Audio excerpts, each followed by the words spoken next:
दोस्तों, देश में कई राज्य ऐसे हैं जहां पर नॉन बैंकिंग कंपनियां ऐसी हैं जो सिर्फ पॉजी स्कीम, वित्तीय योजनाएं जिन्हें सिर्फ ठगी के मकसद से एनबीसी चलाती है के जरिए लोगों से पैसे ठगने का काम करती है। इन कंपनियों को कलेक्टिव इन्वेस्टमेंट स्कीम की श्रेणी में रखा जाता है। नमस्कार और आदाब दोस्तों, मैं यूएस खान और आप देख रहे हैं एसटी न्यूज़ टीवी। जैसे कि आप जानते हैं कि हम सभी चिट फंड कंपनी और सोसाइटियों से जुड़ी हर एक लेटेस्ट अपडेट आपके लिए लेकर आते हैं। आज जो दोस्तों आपके लिए अपडेट लेकर आए वो 72 चिट फंड कंपनियों से है। जी हाँ दोस्तों, वो 72 चिट फंड कंपनियाँ जो भारत सरकार ने इनको रजिस्ट्रेशन देकर आज रद्द कर दिया। जी हाँ दोस्तों, इसमें बड़ी बड़ी पुरानी कंपनियाँ हैं जो 30 साल और 40 साल से बराबर अपना काम रेगुलर कर रही थी। जो लीगल काम चल रहा था, उस काम पर अचानक जांच एजेंसियां, जी हाँ दोस्तों हम बात कर रहे हैं भारतीय प्रतिभूति नियामक बॉडी, सेबी, ईडी वगैरह वगैरह जांच एजेंसियों की। इन जांच एजेंसियों ने 40 करोड़ निवेशकों का, जी हाँ दोस्तों, देश के 40 करोड़ निवेशकों की 72 कंपनियों में जो पैसा लगा था, उन पैसे को लेकर आज जो एक बड़ा खेला इस वक्त इन जांच एजेंसियों ने खेला, उसमें 72 करोड़, जी हाँ दोस्तों, 72 करोड़ निवेशक अपनी खून पसीने की कमाई को गंवा कर बैठे हैं। तो दोस्तों, ऐसी न्यूज़ हम आपके लिए लेकर आए जिसमें आपकी 72 कंपनियों की पूरी लिस्ट देंगे और उनमें बताएंगे कि किस तरीके से आपको क्या करना है। तो चलिए दोस्तों शुरू करते हैं। और शुरू करने से पहले वीडियो आपसे मैं बता दूं कि आपने अगर अभी तक चैनल को सब्सक्राइब नहीं किया तो अभी कभी हमारे चैनल को सब्सक्राइब करें, साथ के साथ हमारी बेल आइकन का बटन दबाएं ताकि हमारे द्वारा बनाई गई हर एक लेटेस्ट वीडियो पहुंचे सबसे पहले आपके पास। तो चलिए दोस्तों शुरू करते हैं 72 कंपनियों का खेला।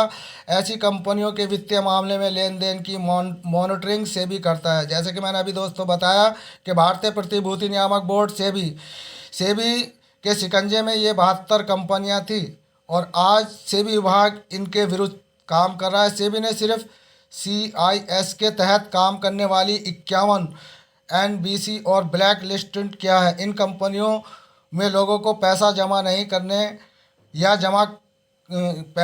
जमा करने या जमा जैसे अगर आपने पैसे जमा कर दिए हैं तो जल्दी उसे निकालने की सलाह देती है। कौन देती है? भारतीय प्रतिभूति नियामक बोर्ड, जिसने इन कंपनियों को लाइसेंस दिया और जमकर 15 20 30 साल तक गरीबों की लूट करवाते रहे और आज कहते हैं कि इन कंपनियों से पैसा निकाल लीजिए। इन कंपनियां, जी हाँ दोस्तों, इन कंपनियों को आज ये कहते हैं इनसे TDS और न जाने कितने ऐसे टैक्स लेकर आज ये कहते हैं कि इन कंपनियों से पैसा निकाल लीजिए। तो दोस्तों, कई कंपनियां ज़िलों में काम कर रही हैं। इसमें पहले भी 72 फर्जी NBC कंपनियों की सूची जारी की गई थी, लेकिन इसमें CRS, शेयरवेयर, डिबेंचर और अन्य सभी तरह से ठगी करने वाली कंपनियों का नाम था। इस बार की सूची में सिर्फ CIS वाली कंपनियों का नाम है। हाल ही में PACL नामक, यहाँ दोस्तों हम बात कर रहे हैं निर्मल भंगू की एक ऐसी कंपनी की, PSL इंडिया लिमिटेड, जिसमें 5 करोड़ 85 लाख निवेशकों को जमकर लूटा गया और इनकी मेहनत की कमाई को आज से विभाग अपने अकाउंट में डाल चुका। जी हाँ दोस्तों, इनके सारे जितने खाते थे वो सीज करके और इनकी प्रॉपर्टियां को बेचकर और आउट ऑफ इंडिया जो इनकी प्रॉपर्टियां थी उन्हें बेचकर करोड़ों अरबों रुपया अपनी जेब में डाल चुके हैं और प्रोसीजर के नाम पर झुनझुना उनको दिखा रहे हैं। तो दोस्तों, हम बात कर रहे थे PACL जैसी एक बहुराष्ट्रीय कंपनी की जिसको धराशायी किया गया। NBC के 10 जिलों में के यानी कि ज़िले के 10 NBC के 10 जिलों में कार्यालयों पर छापेमारी की गई और उन्हें सील कर दिया गया। कंपनी पर करीब 29,000 करोड़ रुपए के घोटाले का आरोप है। दोस्तों, यहाँ पर बहुत कम दर्शाया गया है 29,000 करोड़ रुपए, जबकि 49,100 करोड़ रुपए की यहाँ पर सेबी विभाग ने लूट की।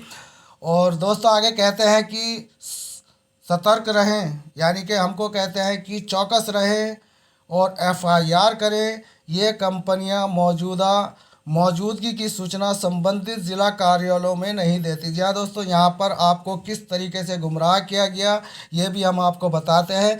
यहाँ पर सीधा सीधा इन्होंने कहा है कि ये कंपनियाँ अपनी मौजूदगी की सूचना संबंधित ज़िला कार्यालयों में नहीं देती है। तो दोस्तों, मैं आपकी जानकारी के लिए बता दूं कि ये कंपनियां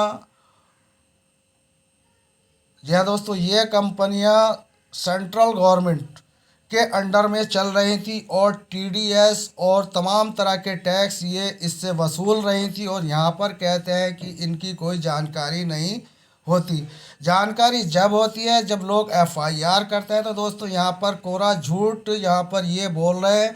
और साफ सी बात यह है कि इन कंपनियों को धराशाही करने में प्रशासन और शासन और राजनेताओं का हाथ है। और इस सब में जो ये विभाग है, सरकारी विभाग है, ये विभाग अपने आकाओं के ग़ुलाम हैं। और इन ग़ुलामों के चलते यहाँ दोस्तों ये इन लोगों से बहुत बड़ी यहाँ पर एक लूट मचाई की गई है।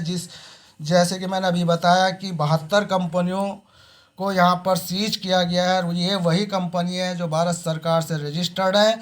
और आगे तुर्रा ये कि सेबी की वेबसाइट पर कंपनियों की सूची देख सकते हैं या टोल फ्री नंबर यहाँ दोस्तों 1800 26 64 75 75 पर भी जानकारी ले सकते हैं। फर्जी कंपनियों की सूची sun plant agro limited, GNGH gold developers India limited, NPS greeny developers India limited, nicer green forest limited, Maitreya service private limited. दोस्तों ये एक बहुत बड़ी यहाँ पर लिस्ट है। और इस लिस्ट को मैं कहाँ तक आपके लिए पढ़ सकता हूँ, आपसे मेरा अनुरोध है कि मैं डिस्क्रिप्शन बॉक्स में आपको इस पूरी न्यूज़ का यानी कि न्यूज़ का एक लिंक दे दूंगा। और उस लिंक पर आप अपनी कंपनी के बारे में अच्छी तरीके से यहाँ पर जान सकते हैं। तो दोस्तों ये थी आज की ऐसी लेटेस्ट अपडेट जो आपके लिए मैं लेकर आया हूँ। और ये अपडेट इसलिए लेकर आया हूँ ताकि आपको पता चल सके कि किस तरीके से यहाँ पर कंपनियों को रजिस्ट्रेशन देकर लूट मचाई की जाती है और फिर जांच के नाम पर इनको बंद कर दिया जाता है। और उनकी प्रॉपर्टियां जो होती हैं, जो उनके बैंक बैलेंस होते हैं, वो सब कब्जा लिए जाते हैं। और देश के 40 करोड़ लोगों को उनकी मेहनत की कमाई को ये सरकारी जांच एजेंसियां लूट कर बैठ जाती हैं और प्रोसीजर के नाम पर केवल झुनझुना आपके हाथ में थमाती हैं। ऐसी ना जाने कितनी कंपनियां हैं जिनके निवेशक 10 साल से रेगुलर अपने पैसे के लिए यानी कि अपने पैसे के लिए परेशान है। ऐसी एक company royal twinkle star club sisters check in है। यहाँ दोस्तों royal twinkle star club Goenka इसके मालिक हैं और करोड़ों रुपया यहाँ पर निवेशकों का लगा हुआ है। और ये कंपनी 2013 से प्रतिबंध है और अभी तक भारतीय प्रतिभूति नियामक बोर्ड सेबी ने इनको एक फूटी कौड़ी भी इनके अकाउंट में नहीं डाली। कहने को प्रोसीजर चालू है। तो दोस्तों ये इस वक्त देश का बहुत बड़ा गोरख धंधा, अंधेरी नगरी चौपट राजा वाला यहाँ पर इस वक्त हालात चल रहे हैं। तो दोस्तों यूएस खान को दे इजाज़त, फिर कभी मिलेंगे। तब तक के लिए आपसे अनुरोध है कि चैनल को सब्सक्राइब और लाइक कर